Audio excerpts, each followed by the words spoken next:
राजस्थान के जो सीएम है उस पर सस्पेंस जो है ना वो बरकरार है। एक तरीके से मध्य प्रदेश में शिवराज सिंह चौहान के नाम पर लगभग लगभग ऐसे सहमति बताई जा रही है कि उनको बनाया जा सकता है। दूसरी तरफ छत्तीसगढ़ की बात करें तो वहां पर रमन सिंह का नाम सबसे आगे चल रहा है, लेकिन हालांकि किसको बनाया जाएगा ये सिर्फ कयासों में है। अभी वास्तव में किसको बनाया जाएगा वो बस उसके लिए हमें रविवार तक का इंतजार करना होगा।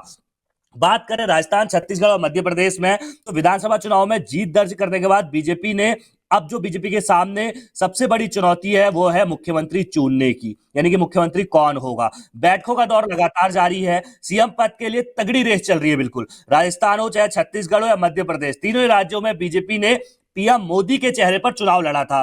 किसी भी राज्य में सीएम उम्मीदवार घोषित नहीं किया गया था, यानी कि जो पांचों राज्य थे, पांचों राज्यों में बीजेपी ने सीएम उम्मीदवार घोषित नहीं किया था, लेकिन 3 राज्यों में बीजेपी को पूर्ण बहुमत की सरकार बनी और जहां पर पीएम मोदी के चेहरे पर चुनाव लड़ा गया था। और अब जो बीजेपी के सामने सबसे बड़ी चुनौती है वो ये है कि आखिर मुख्यमंत्री किसको बनाया जाए। किसी भी राज्य में चुनाव से पहले सीएम उम्मीदवार घोषित नहीं किया गया था। अब ऐसे में चर्चा यह है कि नए चेहरे पर क्या बीजेपी दाव लगाएगी या मतलब कि पुराने चेहरों को ही तवज्जो दी जाएगी। अब सबसे पहले बात हम राजस्थान की करते हैं। आपको बता दें कि वसुंधरा राजे सिंधिया दिल्ली में, आपने देखा कल वो जो पहली तस्वीर है ना, जेपी नड्डा से मुलाकात की, बीजेपी के राष्ट्रीय अध्यक्ष जेपी नड्डा से वसुंधरा राजे मुलाकात करने उनके आवास पहुंची हुई थी। उनके साथ उनके बेटे सांसद है दुष्यंत, वो भी उनके साथ मौजूद थे।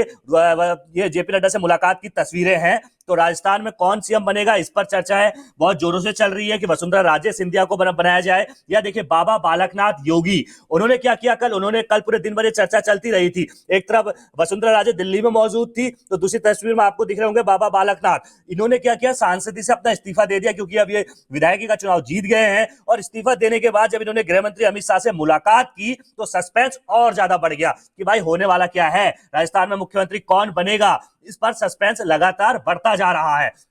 अगर हम और अन्य नामों की बात करें, एक तो वसुंधरा राजे राजस्थान में सीएम पद की प्रबल दावेदार मानी जा रही हैं, दूसरी तरफ बाबा बालकनाथ का भी नाम जोरों से चल रहा है। गजेंद्र सिंह शेखावत जमीनी स्तर पर उन्होंने बहुत सारा काम किया है। दिया कुमारी सांसद हैं, उनको भी सीएम पद का दावेदार जो है वो बीजेपी तरफ से माना जा रहा है। इसके अलावा कल एक और नाम चौंकाने वाला सामने आता है, वो नाम है अश्वनी वैष्णव जी का। अश्वनी वैष्णव जी को भी सीएम बनाया जा सकता है, इस तरह की चर्चाएं सोशल मीडिया पर जोरों पर चल रही है। लेकिन बनाया किसको जाएगा इसके लिए इंतजार करना होगा।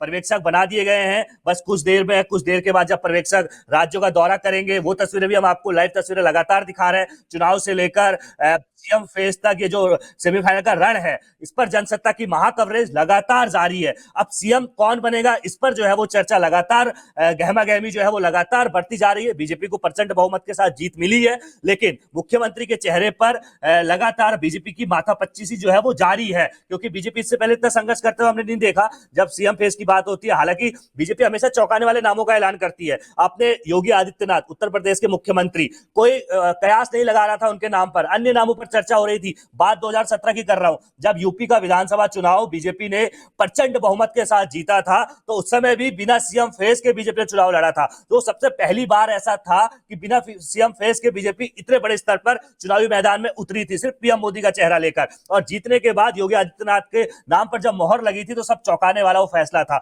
उसके बाद से लगातार कई चौंकाने वाले फैसले हुए। चाहे उत्तराखंड की हम बात करें, 5 साल के कार्यकाल में 3 मुख्यमंत्री बदले गए और सब मुख्यमंत्री चौंकाने वाले नाम सामने आए। चाहे वो आप त्रिवेंद्र सिंह रावत को ले लीजिए, चाहे आप तीरथ सिंह रावत को ले लीजिए, या फिर आप अब जो अभी मौजूदा मुख्यमंत्री है पुष्कर सिंह धामी को ले लीजिए। तो बीजेपी जो भी मुख्यमंत्री फेस को लेकर फैसला लेती है, ऐलान करती है, वो बहुत ज्यादा चौंकाने वाले होते हैं। और 3 राज्यों में भी देखिए थोड़ा इंतजार का मजा लीजिए, वही हो रहा है 3 राज्यों में कि इंतजार, सस्पेंस बरकरार है कि बनेगा कौन, 5 चेहरों में कौन राजस्थान का मुख्यमंत्री बनेगा, इस पर सस्पेंस बरकरार है।